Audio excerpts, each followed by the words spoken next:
This time around, I combined episode 10 and episode 11 of Boys Planet to make this review happen. For episode 10, for some reason, I didn't have much to talk about it, so I was like, okay, why don't I combine it with the elimination? Where most of the time, I'm just skipping it, so really, I'm just commenting on whoever survived, who didn't survive, all of that, and I think it's gonna be quite a long video. I think it's actually going to be the usual amount, so let's get started. So, starting with episode 10, obviously, there's the musical star level test, which was so random. Honestly, I don't know if I 100% enjoy these new like mini games that Mnet is having on Boys Planet. I don't know, I find them not too interesting and I find myself skipping them a lot, but it might be difficult for you. However, I think the musical star level test one was one of the more so interesting ones. I'm just really trying new things. I can definitely see their effort. I just don't love it. Yeah, and then they also have like a partnership with Olive Young, which is almost like the Sephora of Korea, is what people describe Olive Young to be. It's extremely popular all over Korea, and the fact that Boys Planet or Mnet got a partnership with them is actually crazy, and also shows the popularity of Boys Planet. And I especially love the pairs that resulted out of this star level test. There's obviously the iconic duos Hong Bin and Zhang Hao. There's Camden and Jay, who are absolutely besties. I love seeing Jay's reactions when Camden's rankings announced or anything like that. They always show Jay, and it's so cute. And Hiroto and Takuto, who always seem to be together because, you know, they are Japanese together. And then there's Ollie and Ricky, who I think are like complete opposites, and the only similarity that they have is that, you know, they're both from Yuhua and they're both G group. Okay, maybe there's a lot of similarities, but it was just so funny. And then Hui and his child, Kyuvin, of course. Hui killed it. It really shows Hui's experience on being in musicals, and I also wish that they showed Chen Guan Lui because he also got All Stars. I think Hui's group and then Song Bin's group and then Chen Guanlui individually got all stars. So I forgot who his partner was, but I wish they showed that as well. You know, they don't really show much of his screen time apart from I think it was that butterfly performance where he was being a great leader, but otherwise he didn't really receive much screen time. Oh, I guess also with the audition where he was like, you know, twisting his pole, was it? Yeah. Okay, and then they showed the Switch performance, and I really, really enjoyed this performance, and I also really love the song.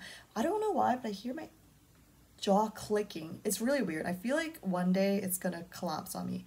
Anyway, love the song. I added it to my Spotify playlist, and now it's instantly on my on repeat playlist. For those of you who don't use Spotify, it's like a playlist that showcases like your top played songs of like the past week or so. Anyway, I loved Camden's stage presence in this. Honestly, he didn't do many fun performances before. It was more so serious, I guess, darker ones. So seeing Switch was really, really great. And his lines, oh my god, he finally got lines. It was out of this world, and I really, really enjoyed his rap lines as well.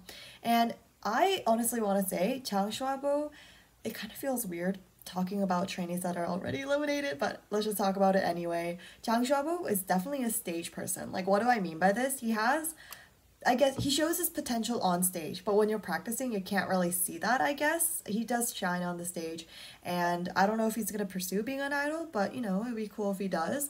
And we all knew that number one would be Park Han-bin. You guys know my top three, or I guess last week's top three was Lee Hwae-taek, Na Camden, and Park Han-bin. And Park Han-bin has grown on me a lot. His hard work really pays off. I guess he's like the epitome, proof that hard work always pays off, and practicing is the ultimate answer. And I'm so glad I voted for him once because I mistook him as Song Bin. I don't know if you guys remember because I have a friend that really likes Song Bin, and she said, vote for Hanbin. And I was like, oh, here's a Hanbin because, you know, P is before, wait, is P before S? I think so, yes. Yeah, anyway, there is a certain part of the song. I don't know if it was showcased within the performance. I'm sure it was, but it was like 30 seconds before the song ends, and it's kind of like an instrumental part where there's a tempo change, and I don't know, it was kind of weird, that part. I wish they kind of took that out and just make the song shorter in itself, but maybe the song's length also have an impact on the performance as well, so they try to keep it relatively close together. Don't know, but I really did like this performance. In Spotify, this is the least, I guess, played song out of the 5 songs, which I was so surprised by. I thought it would be Supercharger. Supercharger is second last. Don't know. Okay, moving on to Say My Name. Ugh, okay, so I think before we even talk about the performance, it's really weird how I think every MC, of course, this is in their script, so I'm not blaming them for this, but the writers, I suppose I could blame. They always ask Yujin to do the I love you, do not thing, and it's just so weird. Like, why? I think once is enough. You know, obviously there are some iconic lines that each of these trainees have, or I guess movements or whatever, like Takuto, there's Toyonaka Takuto, there's Song I'm Being doing is like heart thing, there's Umutiti. Yeah, they're all cool and all, but he genuinely doesn't seem too happy to do them, nor comfortable. So I wish that would stop. It happened again in the elimination with Somi asking it, and it was just kind of weird. And especially with Lip J's reaction, I think it also partially has to do with Mnet's editing as well, because they always pair him with Lip J at the same time. So why can't she just be like Sorji? Sorji, honestly, the best judge out there, just saying. Okay, moving on from that, I suppose. A lot of people actually don't really think Chiyoung deserves to be in the top 9. But for me personally, I think he's a genuinely caring and nice guy. Despite his looks being a little bit more so cold and distant, he seems like a nice guy and he really seems to care about Matthew. When Matthew was upset that his part got changed, Chiyoung kept supporting him and like left him with kind words. And obviously, because of editing, they're not going to show every single trainee that comforted Matthew. And of course, that might just be showcasing Chiyoung, but he seems nice and he also is talented. So I'm not really sure why people don't really think he deserves his place, 3rd place right now. Whoever thought of the intro of Say My Name though, that was really smart. I think it was like a cute intro with like the camera and just the whole concept of it, I suppose, was really nice. Oh, I guess kind of back to Switch. Switch almost, the outfits and all, kind of felt overwhelming. Like, why did they dress Camden like a pink highlighter? Not sure, but it was just a little overwhelming for me personally. I think Say My Name suited the concept well, and it was just kind of perfect for that. It wasn't too much, it wasn't too little. Yeah, it was kind of an overused concept, but what can you do there? Okay, and also Chiyoung is really good at rapping too. I was really surprised. I don't know why I'm like supporting him really this episode, but he's cool. Okay, I personally think Vocal 2 really suited Matthew well despite his desire. He really, really wanted Vocal 1, and Vocal 1 really suits Yoosung-on well. So I think changing the parts was a good idea. I forgot who initially called on it, but maybe it was actually the judges, one of the vocal coaches. But yeah, I'm not sure why they didn't show the last rank for this performance. Like, they show the rankings, like who ranked first within the group and who ranked last, typically. But unless I'm hallucinating, or maybe I skipped a little too much, they didn't show the last rank for this. I was surprised. Okay, I don't know why, but I'm kind of talking fast this episode, or this review, so it might be shorter. Okay, next, Over Me. Whew, what a good song. Everyone on TikTok is obsessed with it, and for a good reason. It's kind of a good song, although I've listened to it too much to the point where I kind of got sick of it, so I'm going to take a break from it and then come back to it when I feel in the mood for Over Me. I feel like every survival show, no matter if it's a girl survival show or a boy survival show, they always have some kind of outfit like this one in Over Me performance. The white blouse, the black pants, they always have that. It's such an overused look. Not complaining about it, but it's just kind of overused. And they're the only team with one K-group member, which is fascinating to me. How did that even happen? I mean, these are kind of placed without any distinction of K-group and G-group, kind of different to Girls Planet, where they really, really cared about the K-group to C-group to J-group distribution within the group, which I think really manipulated kind of like the final results, because through all the voting processes and the cells, all of that, it was weird. So I think it was a good call on Mnet for kind of abolishing that in Boys Planet. Okay, I Okay, so there was like a little bit of a leader conflict within this group because some members were like, oh, Zhang Hao's a cool leader, but some members, like Chen Guanlui, were saying, well, Zhang Hao seems a little bit too agreeable with every opinion, which obviously isn't the best thing. A leader is someone that has to almost be neutral and take in all of the opinions, but at the same time, choose based on what will, I guess, bring success to the group. However, Zhang Hao was almost pleasing everyone, and he initially said that my goal here is to almost make everyone satisfied with their roles and make everyone shine, which is a great goal to have, obviously. However, it's not gonna be possible. You can't make everyone satisfied. So I was, in agreement with Chen Guanlui. I'm really sad about his elimination, but let's just talk about that later for the episode 11 part, which we'll actually get to really quickly.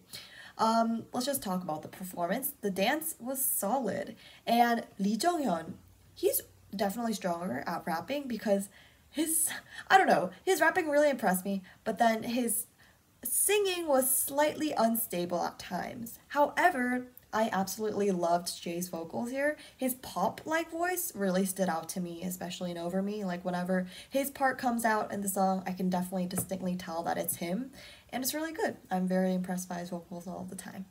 And then I thought Chen Guanlui would get the least amount of points because, honestly, I don't know, I feel like people don't really recognize him as much.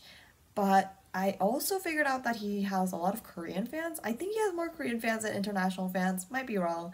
But we all knew Zhang Hao would win. Duh. Obviously, people love Zhang Hao in Korea, both internationally and in Korea. And Over Me won. I kind of wasn't expecting it. I thought they would be one of those groups where it's like, oh, that group should have won, but they didn't. But I was really happy for Chen Guanlui. He really deserved it, and he seemed very almost desperate to win. So I'm really happy that he got the opportunity, even though he got eliminated. I thought On Guard would win. On Guard is also a good song. You guys should listen to it. My three songs within my playlist are Switch, Over Me, and On Guard. Personally, I don't really listen to Supercharger. I feel like it would get repetitive, and the electro style isn't really what I usually listen to. And then there's also Say My Name. I don't know. I feel like I've never been in the mood to really listen to Say My Name yet. Yeah. Everyone, after episode 10 though, I've been actually really wanting to be talking about this, but I didn't get the opportunity to do so. Everyone is talking about how Hui is still a secret Star Master after all of the Star Masters were revealed, because all of the Star Masters so far have some affiliation, and a lot of them are Cube. Like, there's Chogon, there's been Minhyuk from B2B, and there's just various connections that all relate him to Hui. Personally, I think it's the universe's kind of being a little... No, I'm just kidding. I'm a universe myself as well. We're going to talk about Hui a little bit more, but I just want to say, Pentagon is having a concert soon, so for those of you guys who said Pentagon was de-wording, not dying, disbanding, there, I said it. Don't kill me. It's not true, because in May, they're having 2 concerts in Japan, which is crazy. Not that I'm going, because I literally can't. Still have school. Okay, moving on to episode 11. Just want to say, Mnet has been really good at picking these Start Masters. I'm not sure how to feel about them switching all the time. I kind of like it though, because it gives a little bit of variety, and I like listening to different speeches, because if it's like that guy all the time, that actor from Hotel de Luna, why did I forget his name? He has such a Yeojingu? Yeah, Yeojingu all the time. I kind of get sick of it, but Tomi, perfect choice, because she is like the OG survival show #1. Why did I do that? #1. She is OG. I hope to see like Wonyoung emceeing one day. I can definitely see that for future Mnet survival shows. Who knows, maybe Chaehyun will also be emceeing one day. I know I'm only talking about the girls because that's obviously the only relevant thing. Just kidding. Okay, Camden saying that he won't fall asleep this time because of Somi. So real. So real. I love how Mnet almost clown edits Camden and always is like, oh, this guy's really excited. You can definitely tell he's excited when he's just like that all the time. I love how he always has an angle. You know, I find that interesting. I just looked at myself. Why are my cheeks the same color as my sweater? Whatever. Oh my god, I was really shocked about Kim Junhyun because I thought he would almost be in that area maybe like 11th place or so. But how did he drop that much? And no evil editing whatsoever. I was just really confused. You know, maybe he wasn't a lot of people's top 3 picks, and maybe he was just like a filler vote that people were raising. I think that's like the best possibility here, or a lot of people. Nah, I think that's the only possibility. Kind of feel sad for him though. But I can't really say anything about it because I don't vote for him. Like, I was sad that a lot of trainees got eliminated this round around. But at the same time, I didn't vote for any of them. So I can't really say much. I was actually really surprised by Lee Jong-hyun making it in. He was one of those trainees that really never stood out to me. He didn't get a lot of screen time, so I didn't really notice him a lot. But I think he has a lot of fans. I might be wrong.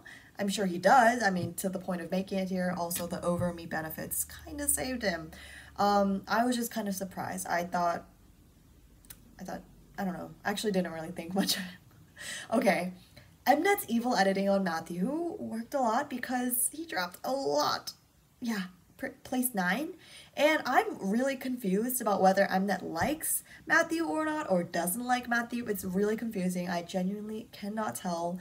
But I hope they leave that be and just don't even give him screen time if it's going to be evil editing. But I'm sure Matthew fans will start to vote harder.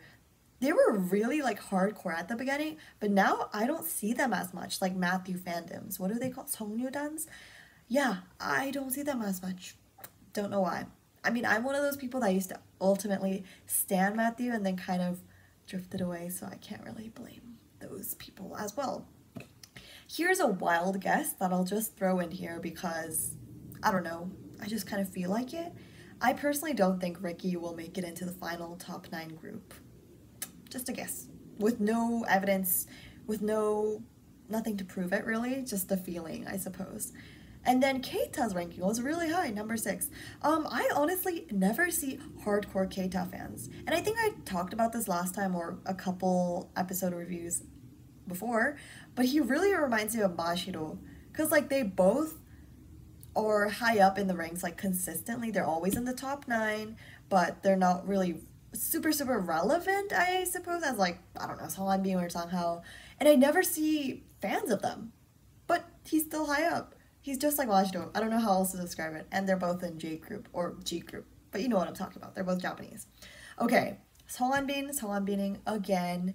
Honestly, I was kind of expecting it. One of my friends, I just mentioned her earlier, but she really likes Zhang Hao and Songbin, and she doesn't know who to pick. And I'm like, girl, why don't you vote for someone that will actually impact something? And she got so offended. I was like, okay, whatever. And I was extremely shocked at the entirety of the Supercharger team being eliminated. Haruto, I feel so bad for that guy. He seems so desperate to debut, and he really put his all into Boys Planet. I definitely thought he would make it. I honestly didn't even second guess about that, I suppose. But it was just really sad. And I heard that he's not giving up on his dreams, which is amazing. Yeah. Hopefully, Modehouse, who is, Triple S's company, they have so many Girls Planet 999 contestants in there debuting, so maybe they'll make a boy group and do the same thing. That's just my thoughts here. Just saying, because there's a lot of talented Boys Planet trainees that were almost wasted. Also, maybe they can sneak Umuti in there as well. And who will Mnet use for reactions now that Sohn is gone? It was so sad just seeing him smile and be totally okay with it, which he might be. Maybe he just wants to go home with his other members that were previously eliminated. But it was just so sad. I was heartbroken. But I stopped voting for him when it changed to 3 people, so I can't really say much about that. And Chen Guanlui, I'm also sad about him as well. But I guess now we have to talk about Camden surviving. Okay, shocker. No, I'm just kidding. I was honestly emotionally ready to send him away.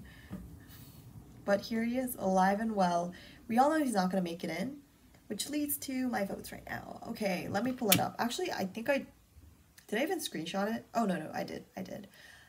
This might be a shocker to you guys because, 1, it's not Camden, as I mentioned. I don't think he realistically has a chance of debuting. And I think his star points were one of the last, so I was just kind of surprised that he even made it in. So, not Camden, although I love the guy. When he later debuts, I will most definitely support him. And secondly, I saw a fan account of Pentagon posting on their story of being like, oh, we got 10th, because I was spoiled about that before I even watched this episode. And they were like, uh-oh, what happens if he actually makes it in? So that got me a little scared. And now that Pentagon is going back to their normal group activities again, it makes me miss Hui and makes me think he should go back to the team. So we're gonna pause the voting for now, and because of that, as you may have guessed, I'm voting for Park Han-bin. Yeah, I really want him to make it in. He's not my top pick, but it's a strategic pick. You know what I mean? I want him to make it in, and realistically, he has the best chance of making in, other than Hui, but I don't want him to debut. So it's really complicated. It's not like your normal pick where you're like, oh, I like this guy better, so I'm gonna vote for him. Nah, we're using our brains. Yeah, that was really convoluted, but that's my way of saying I'm voting for Park Han-bin from now on. Who knows, maybe with my iPad I'll vote with Camden. I haven't downloaded on my iPad yet. Maybe I should have done that before. Not sure. It's just kind of a lot of work. No, I'm just kidding. It's not that much work. But that is everything. Can't say I'm like too excited for the next episode, to be honest. I've kind of lost interest in Boys Planet, if I'm being totally honest. I never thought I would be saying to you guys, but it's just not as passionate as it used to be. Well, thank you so much for watching. Let me know your thoughts on this episode down below. I mean, even if I don't say that, I know you guys will. So I'll see you next time. Bye.